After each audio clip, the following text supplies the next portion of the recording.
Hello, everyone. This is Irlianna Samsara back again with another episode of StarSound Speaks, StarSound Astrology. This is episode 86, and I'm going to talk about Mercury being retrograde right now. And not in the usual way, because after all, Mercury is in the sign of Aquarius for this particular retrograde. And Aquarius is about being unique and different. So it is my sincere wish and hope that this is going to be a different conversation that you typically hear about Mercury retrograde. And I'm going to just talk about little facts about that, and then I'm going to go into, a little bit about how I used to and how I have learned to actually love Mercury retrograde. And that's not a popular sentiment, definitely an outsider with that one in true Aquarian fashion. And talk about the evolutionary calling that Mercury retrograde in Aquarius is asking us to do. And it'll just be a deeper, juicier kind of thing, not surface. So that's my desire here. And with the hopes that this will give you some a new perspective to look at this. So just the little facts. It went retrograde on January 30th, and it was at 25 degrees of, was it 25 or 26? 26 degrees of Aquarius. And it's going to go backward. It's going to move back to 11 degrees. So February 20th in the evening on the Eastern Standard Time and Greenwich Mean Time, that would be early, right after midnight on February 21st. It'll be back at 11 degrees, and it'll go forward through Aquarius again. So why this is very important right now is, especially now, is because we've got a stellium of planets, and I'm going to be talking about this in the next podcast or the one after, because I'm going to actually have Katerina back, kind of jumping ahead of myself, but she and I just had the most outrageous chat the other day about it's just, Katerina is just amazing, cosmic, out of this world. So, of course we're going to have her talk during Mercury retrograde, but she told me some really cool stories, and I just feel like it would be a good example of one very important thing to do during Mercury retrograde for all of us, and especially in Aquarius. So I'm going to save that for another conversation. But just to say that, I just wanted to mention that I forgot what I was saying, but anyway, no, beyond Katerina, got carried away there. We're going to be talking about, a very, I was just saying about the stellium of planets. So we have a stellium, which means it's like 3 or more planets all very close together. So you think of it as like all these planets holding hands. They're all conjunct, one next to the other, next to the other. So if you can imagine, 5 or 6 people walking forward, holding hands. It's a powerful force, a force for change because it's in Aquarius, a force for future, forward thinking, progressive ideals, visionary ideals, unique solutions, thinking outside the box, breaking with the past, and embracing a more compassionate humanitarian future. That would be all like hallmarks of Aquarian energy. So we have the Sun and Jupiter, Mercury, Venus, excuse me. And when the new moon comes along on February 11th, it's going to join. So it'll be Sun, Moon, Mercury, Venus, Jupiter, and Saturn, all 6 in Aquarius. And that's going to be wild. And I already have my theories, which you have to tune in for another episode to hear them. I'm not going to talk about it today, but they're pretty outrageous. So I have a very, very cool episode lined up, 2 for you, one with Katerina and the other one with, and maybe we'll combine them both, have her on and talk about this outrageous stellium and new moon stellium Aquarius. But that even now, even though we're not at the new moon yet, we're already feeling it with Mercury in Aquarius is kind of getting us ready for this big, interesting showdown. So, but anyway, just to say that, that's enough really about the facts. And for those of you who might be new to astrology, or just need a little refresher, when a planet goes retrograde, the sun and the moon never retrograde, but all the other planets do at some point. Mercury retrogrades around 3 times a year, sometimes 4 times a year. This year it's going to retrograde all in air signs, which is about the intellect and thinking, and in Aquarius, it's again, radical, new ways of looking at things, very progressive and sometimes shocking too. That can be an Aquarian keyword. But in the retrograde period, it's literally from the Latin retro, meaning backward, and grade, step. So it's literally step back. So when a planet goes retrograde, the energy that planet represents and the sign that it's in will give us pause. So it's an opportunity to, and this is what I really want to emphasize today. This is actually, it's a good thing. Now, the most unnerving planet of all to go retrograde would be Mercury. I think we can all agree on that, because Mercury rules the thinking mind, the logical mind. And when Mercury goes retrograde, it can, cause, of course, as many of us know, communication breakdowns, misunderstandings, saying the wrong thing, things of that nature, mechanical breakdowns. Mercury rules, mechanical objects, and as well as communications and writing. So we have to be very careful when it's like swimming upstream. You got to make that extra effort when you can't hide under your bed and not go to work because Mercury is retrograde, right? You got to deal with it. But I have to say that when that planet is, so astronomically, when a planet is retrograde, what it does is it goes in primary, all the planets move secondary motion, but the sun moves in primary motion. The sun moves in a counterclockwise fashion, okay? No, sorry. See, Mercury retrograde. The sun moves clockwise.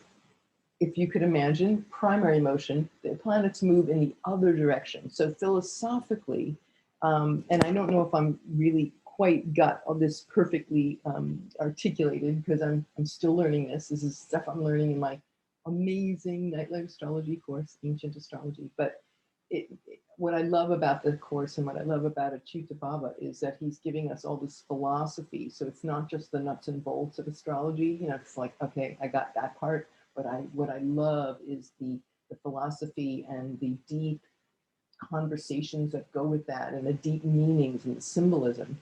So if the sun, the ancients looked at the sun as the cosmic, the God force, if you want to call it that, or divinity.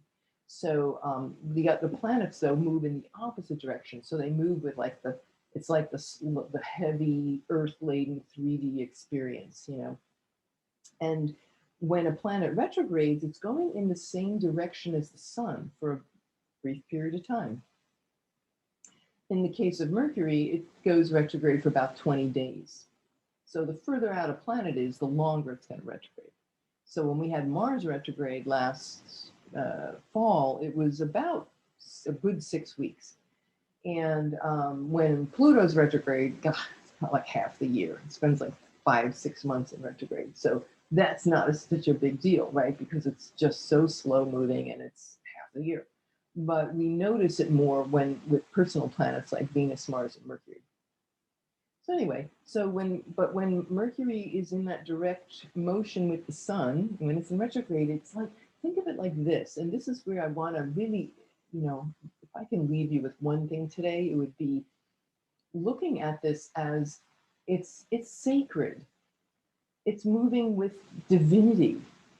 It's letting go of the busy, mind chatty, busy ADHD. Mercury's like poster child for like ADHD, right? And it's about letting go of those earthly associations, and it's moving into this very otherworldly place where we get to step back from the mundane, everyday concerns and viewpoint and consciousness of the world, and it's now going in direction with the sun. So it has like the light, it's like the sun and the light of the sun, and the divinity aspect is what comes forth. So what that might look like is Mercury, the divine mind. In the higher aspects, Mercury rules not just the thinking mind, but esoterically, it would rule telepathy. You would say downloads, when you get this inspired thinking out of nowhere. And so these are things that are really happening. And so you really want to take advantage of that. And I will say, you know, I spent many, many years of my life in my 20s and 30s and living in New York City. And of course, you know, type A capital of the world, Mercury, very at home there, right? Busy, commerce, the center of the financial industry, the art world, the everything, right? Well, when Mercury went retrograde, I mean, I'd absolutely go crazy when I followed these things. And I remember just being so annoyed and upset and just wrecked when things wouldn't go my way. You know, I was like always efforting and pushing and very, very type A. So it's taken me my whole life since I left New York to like get rid of that way of thinking. So far, so good. But the whole notion of feeling like disruption is bad, you know, when you're so driven in that world, any disruption is, you know, it's just a cause for enormous paranoia and upsetment and you know, sometimes rage. And Mercury is a trickster, and it's like, you know, he's going to go retrograde whether you like it or not. So I had to learn to just, you know, as I got older, I had to be more accepting of everything in the world. And when things would set back and wouldn't go my way, and the energy was, it was like, you know, the tide was out. It was not the time to push forward. So I used to have to just put up with it. And you often hear people on the internet, you know, oh, Mercury, here it comes again, you know, oh my God, I have to get ready, I have to do this and I have to do that. And it's all this frenetic craziness. And I don't participate in that anymore. So, you know, if you're looking for me to say, you know, get all worked up, I mean, sorry to disappoint, but sorry, not sorry. I'm not going to do that. And I really invite you to do that too. It's something I've come to see in, because, you know, in the beginning, when Mercury starts to go into the shadow, which happened around the middle of January, you could actually, the more in tune you become with these things, journal and observe, you can actually feel it. All of a sudden you mess something up or something's a little slow and like, oh, here it is, there it is. It's even in the shadow, right? As it's approaching the retrograde point. But the few days before it retrogrades, I'd say 3 days before, that's when it's the most intense. And then maybe a day or two after, it's like where the energy is kicked up. It's like making a U-turn. And then it settles. And then you're in that groove, that really beautiful, quiet, sacred time where it's just in this meditative space, you could say. And then as it finishes that, you know, around the 20th, so I would say give it like 16th, 17th, 18th of February, it'll slow down and it'll start to, it's getting ready to turn direct, right? So make the U-turn back into the normal world, right? Coming out of meditation. And that's again where that's the most difficult, or those change points.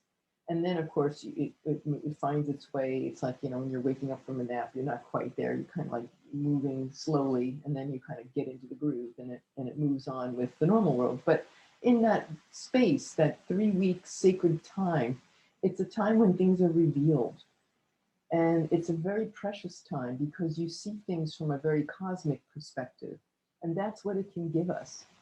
So to be upset and angry and you know, just pissy about what isn't working, really inviting you here to like try on what is working and to let go of this pushing and pushing, like you always have to make things happen. You don't. And let Mercury reveal its magic. You know, Mercury wants to show us some things that are not of this world. Remember, he's the messenger god. He goes in and out of the higher realms, right? He'd go up to Zeus and Mount Olympus and he'd get their messages, and then he would shapeshift and come down into Earth and spread those messages far and wide. So he was the messenger, and he knows how to move in different worlds. And so when he's up in that high world, it's like, go with him.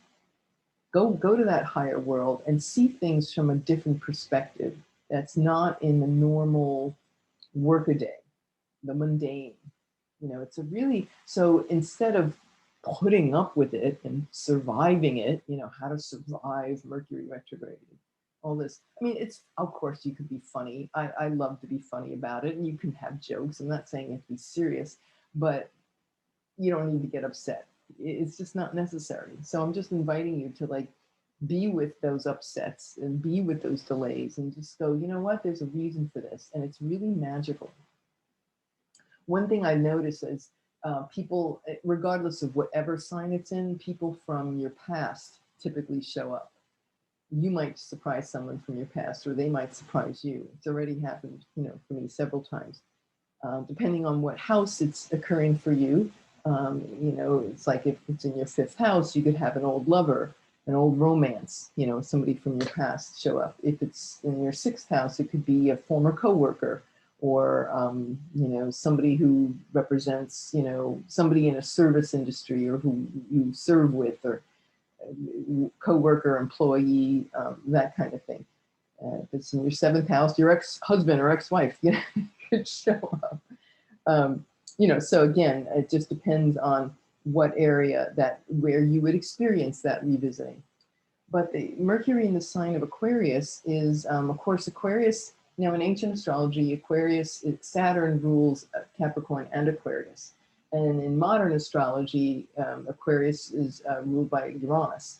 So you could say, look at Saturn and Uranus for clues, right? So they're kind of running the show of where to look and where you might see breakthroughs.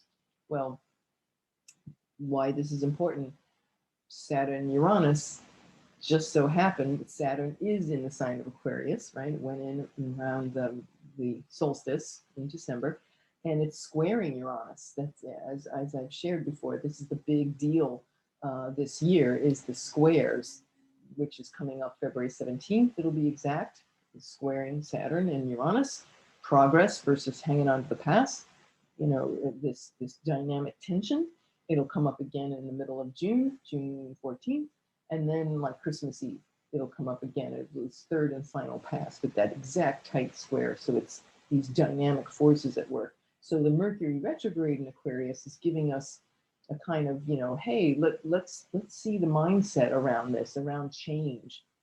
And I would say with Mercury retrograde in Aquarius, this might be, let's re-look at, review, and revisit our friends and people who are they here for us? Are our friends, are they supportive of us? Many times Mercury retrograde is where relationships that haven't been working come to an end.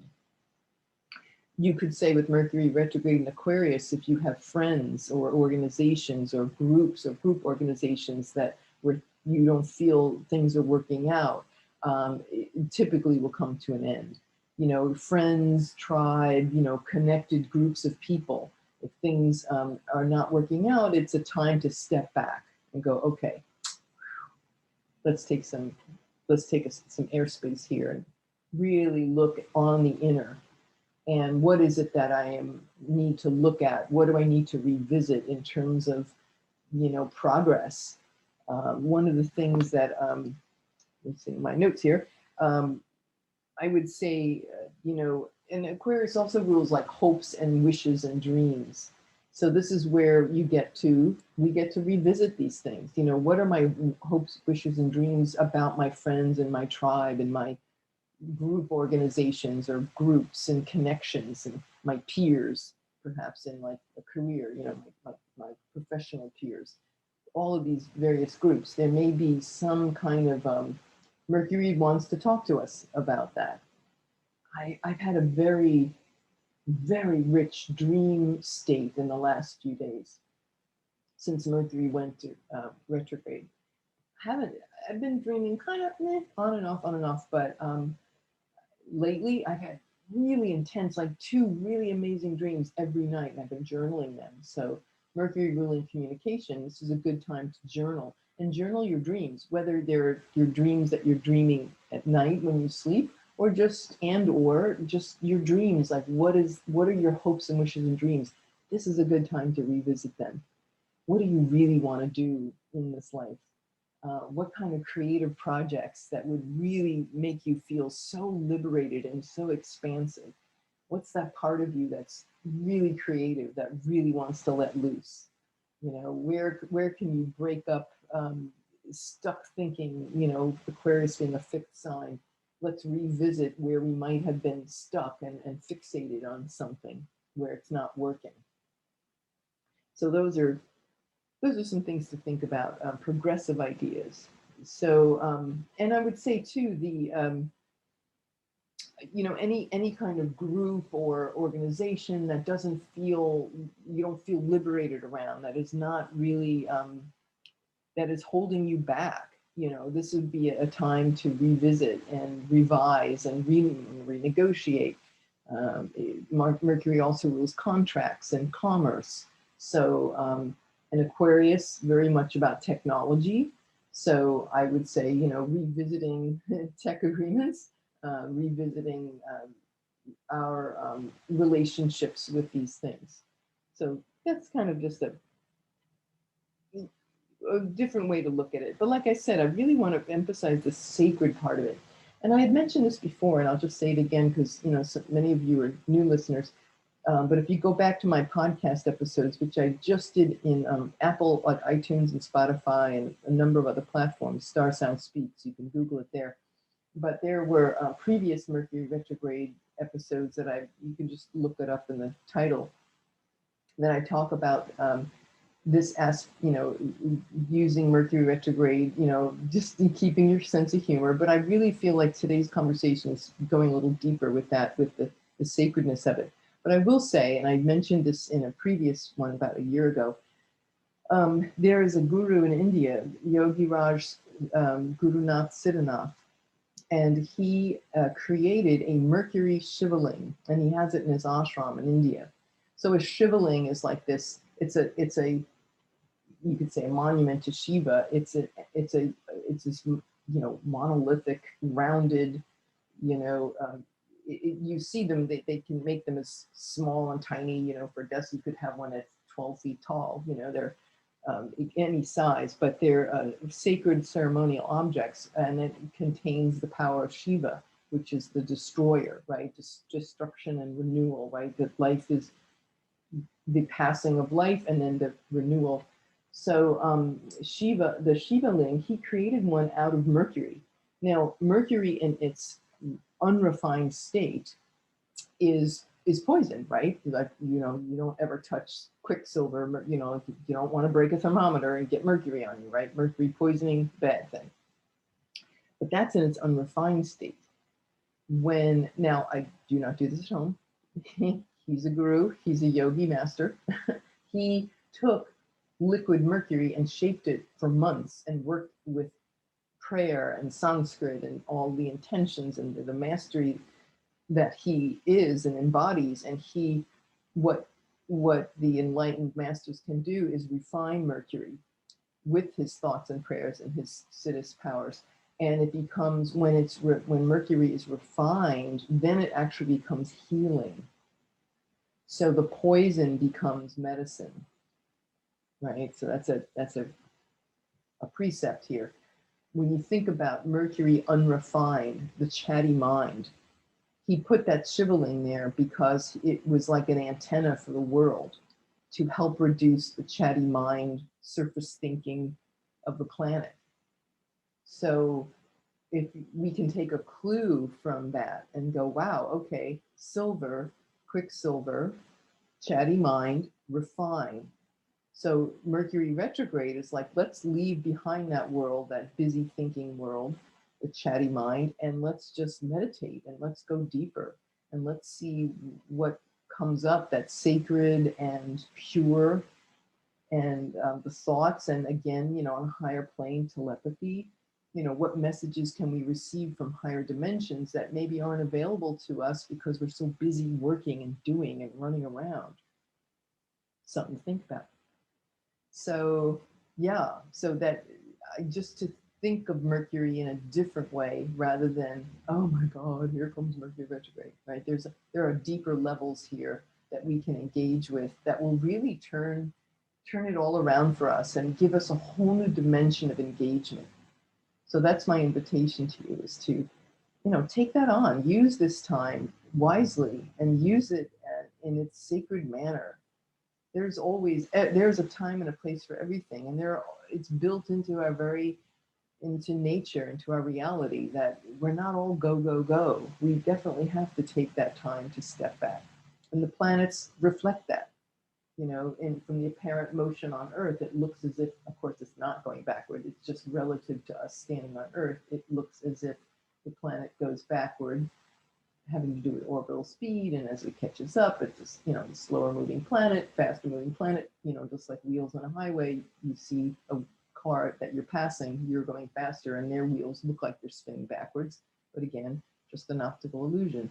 But this is all part of nature, to see these things, and so when we engage and work with those currents rather than being suffering and trying to survive them, you know, it wasn't designed for that. So let's go with the flow and be in that design and embrace that sacred time of Mercury retrograde in Aquarius. So Aquarius rules the future. It rules progressive, liberated thinking, you know, so this is a great time for us to revisit, where have we been stuck in our thinking? Where are we so rigid that we think that change has to look like this? That sometimes we get so focused and rigid on liberation that you end up being dogmatic, you know, and you end up being rigid. It's like you're trying to free yourself, but then you end up, you know, so it can get crazy. So anyway, let's see, what else do I have? Yeah, I think that's the gist of what I wanted to share. Definitely, this is use this time, you know, in that, and then just, you know, leave your comments below. Let me, you know, how are you doing with this? What kind of dreams are you having?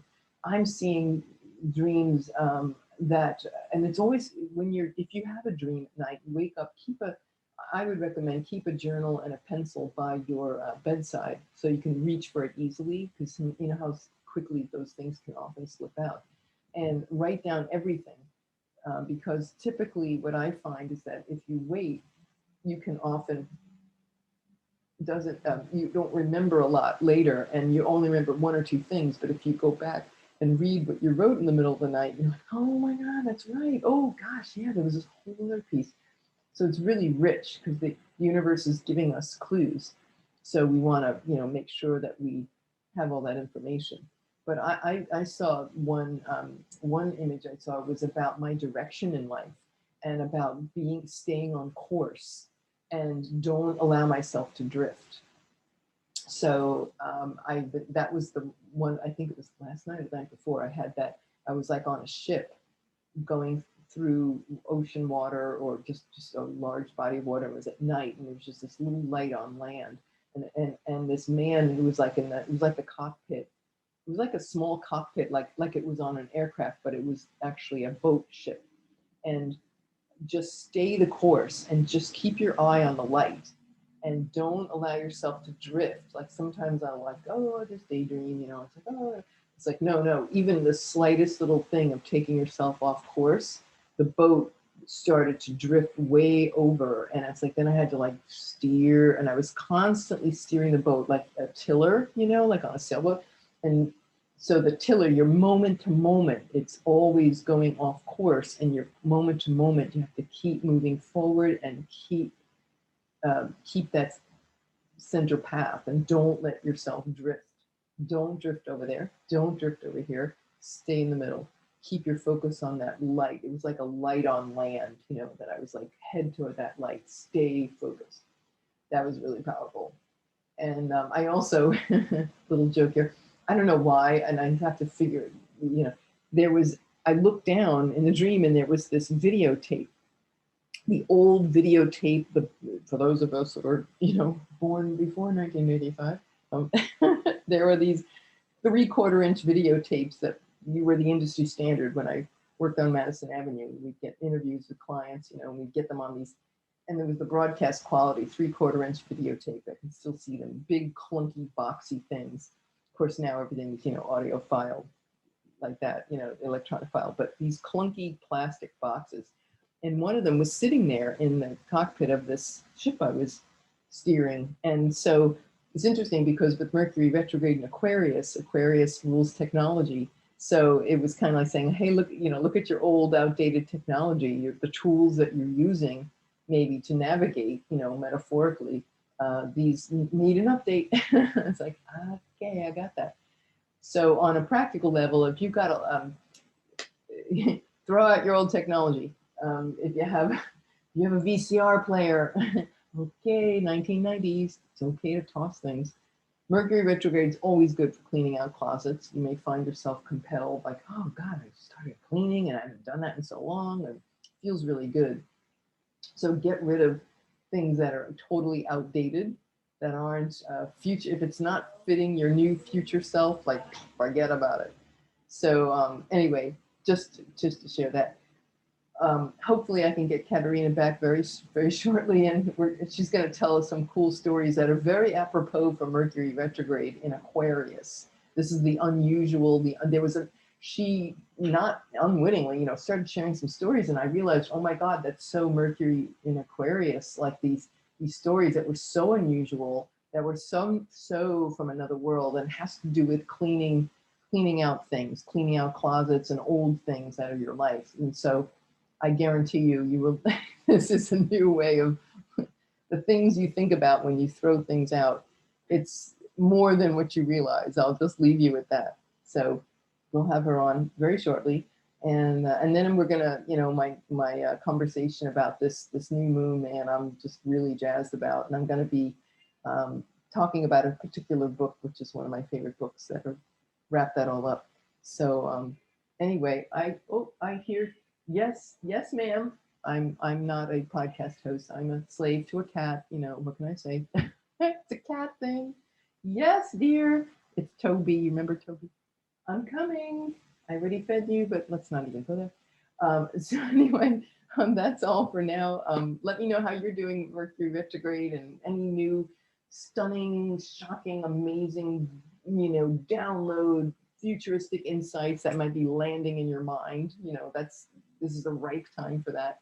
Some genius thinking that can just cosmically download into your brain from another direction or another dimension. So be on the lookout for that. Embrace change, yay! And so that's all for now. And so grateful to have you all here and to be in service. And if anything I can help you with, if you have any questions about this or any topic, please, put a little comment down below, or send me an email, Irlianna at StarSoundAstrology.com. Love to hear from you all. Really, really grateful. So, okay, blessings, dear friends. Namaste. This is Irlianna Samsara, StarSound Speaks, StarSound Astrology. Have a great day. Bye for now.